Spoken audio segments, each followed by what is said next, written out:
Pessoal, o caldo entornou de vez e não tem volta. A esquerda pirou de vez com essa diretamente de Brasília. Parece um tsunami junto com um terremoto, para você entender tamanha importância dessa notícia que saiu agora e eu vim correndo para trazer para vocês. Se estiver sentado na cadeira aí, já se segura, aperta aí o cinto, porque parece um tsunami junto com o terremoto, você vai cair da cadeira se você não estiver bem preparado, porque eu vou trazer aqui, a esquerda está pirou de vez aqui com essa confirmação diretamente do STF, uma pancada gigante, enorme, que não tem tamanho. O STF contra o próprio Alexandre de Moraes, o impossível parece que aconteceu, né? E o STF divulgou um vídeo, mais um, né, do Alexandre de Moraes, aliás, acabou de divulgar um vídeo do Alexandre de Moraes, o segundo nos últimos dias, se você parar para puxar na memória, teve um recente, e eu vou explicar todos os detalhes dessa decisão unânime dentro do STF e o desespero que toma conta do Alexandre de Moraes e de todo o governo aí, porque essa que explodiu, sinceramente, é a pior dos últimos tempos aí.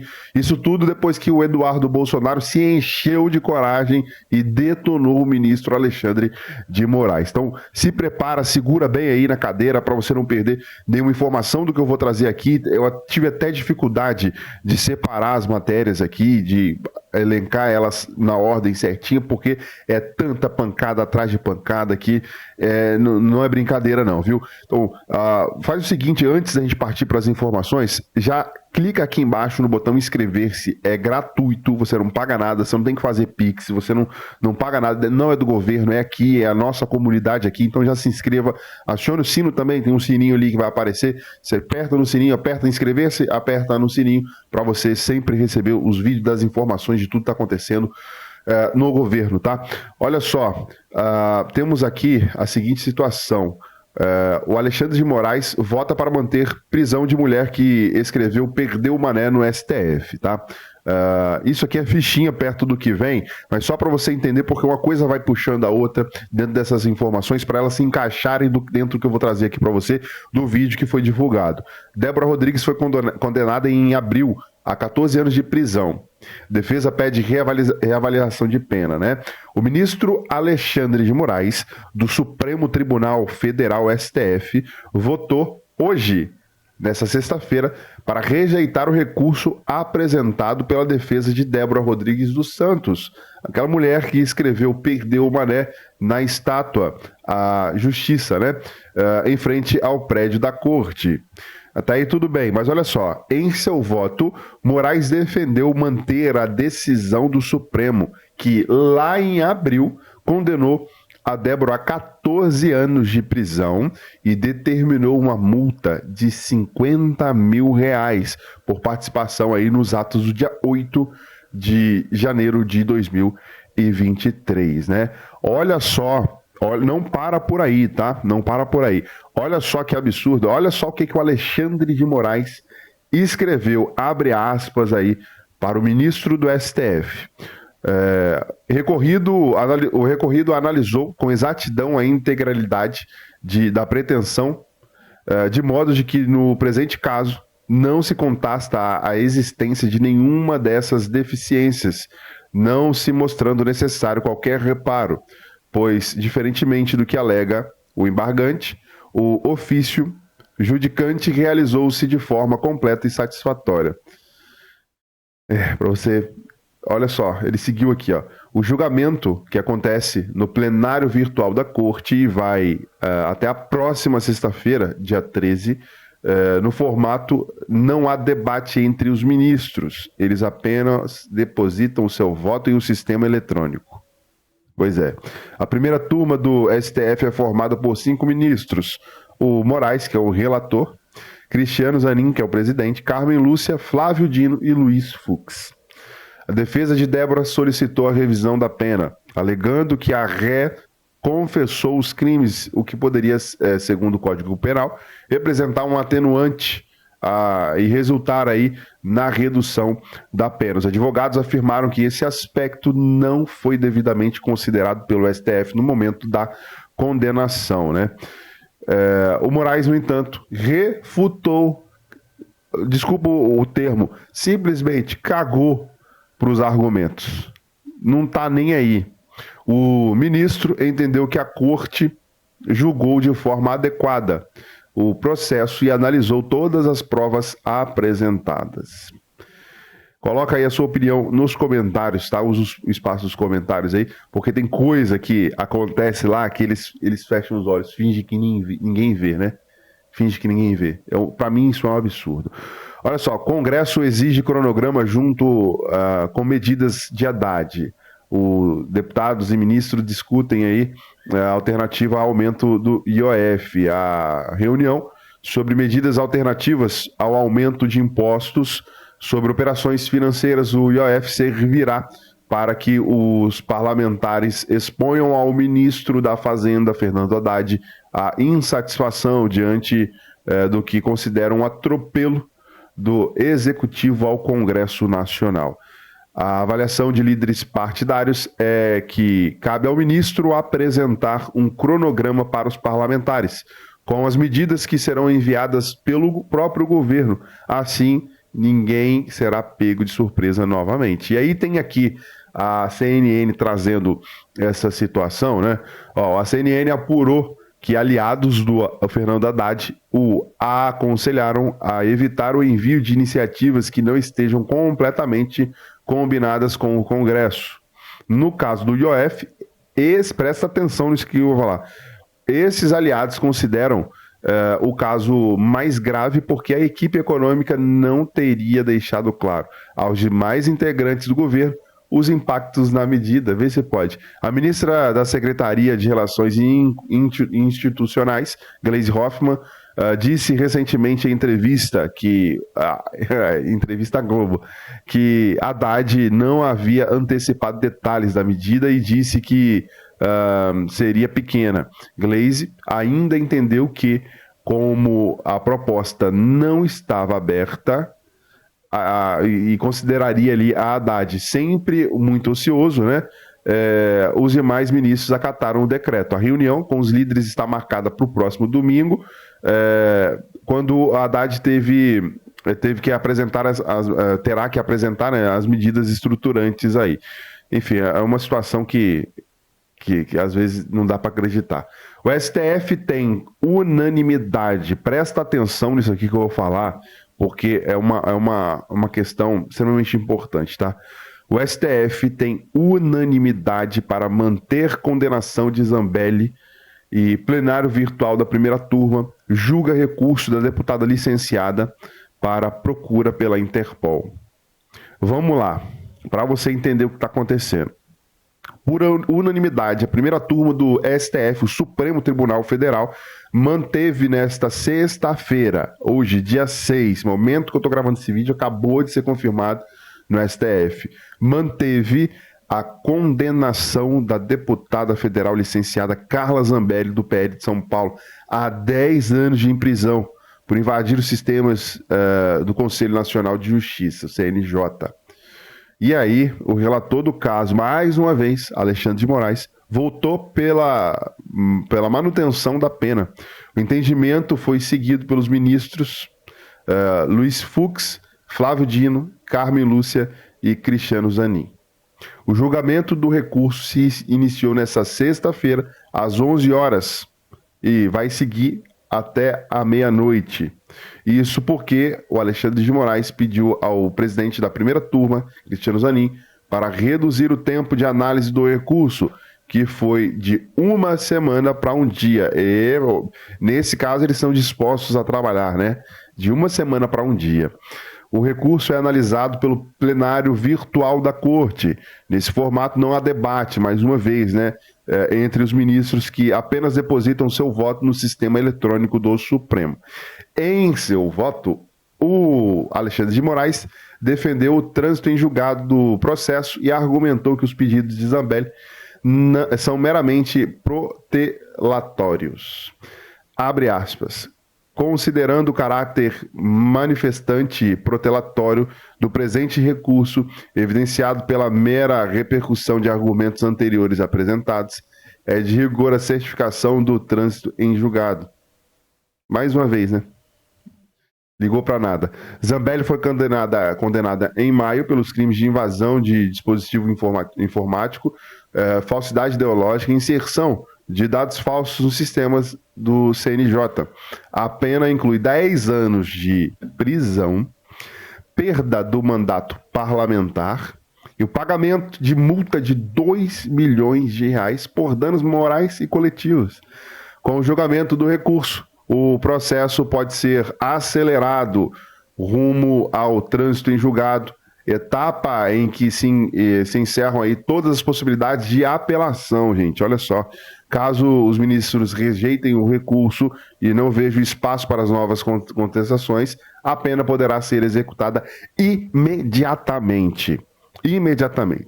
A Carla Zambelli, ela está fora do Brasil, segundo fontes que eu vou trazer aqui daqui a pouco. Ela está na Itália. Zambelli está foragida desde quarta-feira, após Moraes acatar um pedido da PGR, Procuradoria-Geral da República, e determinar sua prisão preventiva. A ordem incluiu também o bloqueio de bens, redes sociais, contas bancárias e a inclusão de seu nome na lista de difusão vermelha da Interpol.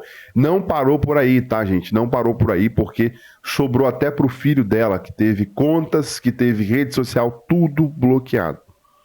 Inicialmente, a deputada informou que havia viajado aos Estados Unidos para realizar um tratamento médico.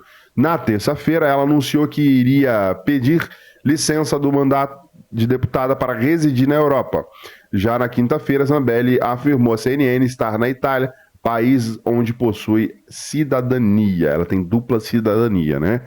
Segundo apurou a CNN mais uma vez, a PF, com apoio da Interpol e da Polícia da Itália, organizou a prisão de Zambelli no aeroporto de Roma, na Itália, na manhã da quinta-feira. Ontem, a detenção, porém, não foi cumprida, porque a parlamentar desembarcou na Europa às 11 horas, horário em que o nome dela ainda não constava como foragida nessa lista, né, vermelha da Interpol. O nome dela só foi repassado a todas as polícias do mundo com um alerta 12h45, horário de Brasília, tá? Neste horário não havia mais como a operação ter êxito e o plano foi desfeito, segundo aí informações. Zambelli tem defesa feita pela Defensoria Pública da União, a DPU, tá? Que foi nomeada após o então advogado dela, Daniel Bialski, renunciar. Daniel renunciou, tá ali tomando conta do caso dela. Moraes permitiu que ela se manifestasse por escrito. A CNN entrou em contato com a deputada para que ela se manifestasse sobre o voto de Moraes e aguarda o retorno, pessoal. Pois é, hein? O caldo tá entornando e tá complicado. Tá complicado. Coloca aí a sua opinião nos comentários, tá? O Bolsonaro falou sobre a ação do plano de golpe, né?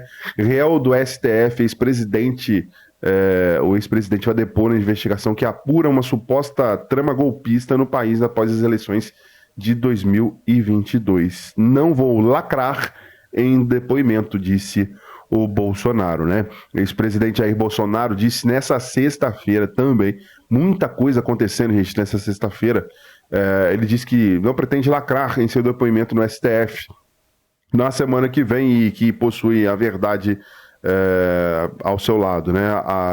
E vai ocorrer aí no âmbito da ação penal, tá? Que apura uma suposta trama golpista após as eleições lá em 2022, no qual o Bolsonaro é réu. Abre aspas para o que diz aí o ex-presidente.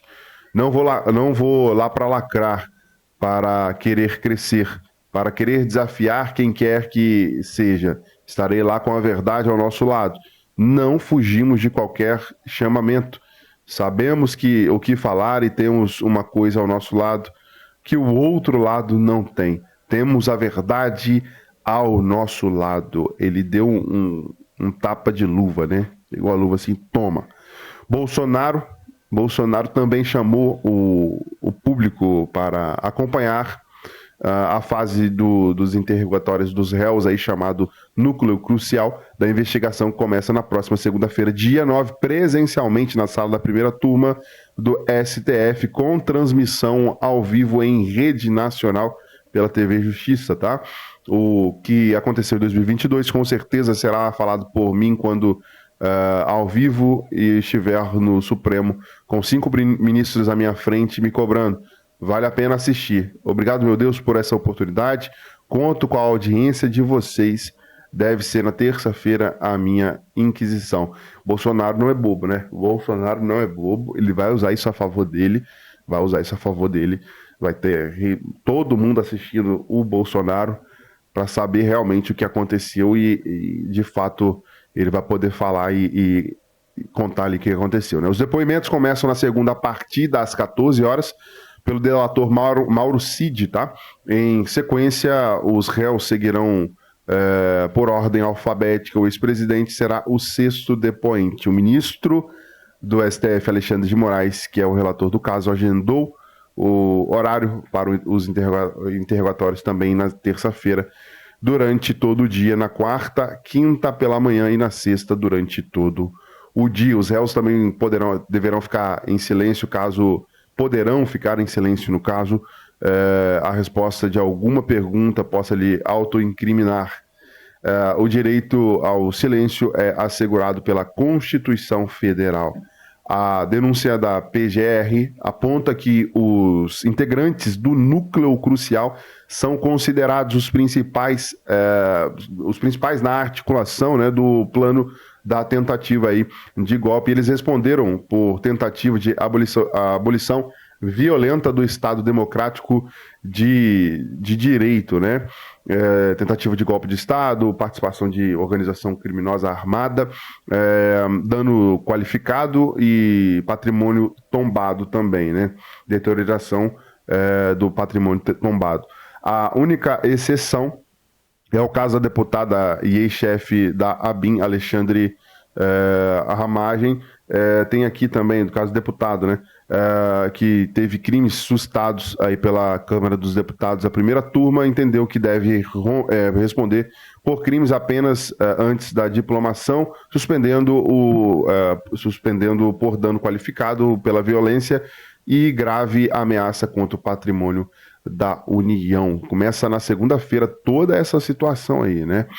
Olha só, como eu falei agora há pouco, a PF planejou a prisão da Zambelli no aeroporto em Roma, mas não conseguiu porque aquele momento o nome dela ainda não estava na lista, né? Vermelha, que foi disparado depois para todo mundo que ela está sendo procurada pela Polícia Mundial às 12 horas e 45 minutos, e ela desembarcou aí às 11 horas da manhã, foi salva aí por 1 hora e 45 minutos, né? Com apoio da Interpol e da polícia italiana, organizaram aí uma prisão da deputada, porém não aconteceu. E aí agora a busca fica lá no território da Itália. A PF confirma que Zambelli está na Itália. Os agentes monitoram o desembarque às 11 horas da manhã da quinta-feira. O nome ainda não constava na lista. Os integrantes da Polícia Federal, da Polícia Italiana e da Embaixada confirmaram à CNN que a deputada está na Itália e desembarcou no aeroporto de Roma na manhã da quinta-feira. A parlamentar saiu do Brasil para a Argentina, para os Estados Unidos e em seguida foi para a Europa após ser condenada pelo STF há 10 anos, né? Ela anunciou na terça-feira que em suas redes sociais que estava fora do Brasil e iria para a Europa. Na quarta-feira, o ministro Alexandre de Moraes determinou a sua prisão e a suspensão do seu passaporte, inclusão aí na Interpol, né? A Polícia Federal enviou o pedido da Interpol na quarta-feira. Conforme a CNN, para completar a informação, a PF, com apoio da Interpol e da Polícia Italiana, chegou a organizar essa situação lá na Itália, no aeroporto, porém não foi cumprido, né? Não foi cumprido. O empecilho explica aí o fato da deputada era foragida apenas no Brasil naquele momento e não poderia ser presa em outro país. Ou seja, eles já sabiam o que estava acontecendo, estava com ela na mão ali, no sentido de poder agir, mas não podia. Dava para agir, mas não poderia porque ela ainda não estava com o nome na lista aí da Interpol e acabou que tá na Itália e temos que aguardar novas informações. Eu quero saber a sua opinião sobre tudo isso que está acontecendo, né? Bom, nós temos aqui a situação do Eduardo Bolsonaro, né? O exemplo venezuelano que Eduardo Bolsonaro poderá seguir nos Estados Unidos. Se a Câmara dos Deputados não autorizar Eduardo Bolsonaro a exercer o mandato à distância, como solicitou o deputado Evair de Mello, do Espírito Santo, né? O filho 03 de Bolsonaro poderá recorrer a uma saída já manjada pela direita, seguir os passos do venezuelano Juan Guaidó, e se autoproclamar deputado federal brasileiro em solo norte-americano. Esse venezuelano se tornou conhecido mundialmente em 2019, quando, à frente da Assembleia Nacional da Venezuela, declarou-se presidente da República, né? E passou aí a receber tapetes vermelhos e reconhecimento de governos ao redor de todo o mundo, inclusive do Bolsonaro também, no Palácio da Alvorada, 4 anos depois, dissolvido. Ele se retirou aí para Miami e já não tem qualquer relevância para a política. O Eduardo Bolsonaro está sob investigação, sobre coação, obstrução de investigação, abolição violência do Estado Democrático de Direito e por atuar nos Estados Unidos contra autoridades aí brasileiras. É isso, se inscreva, acione o sininho, deixa o like e até o próximo vídeo.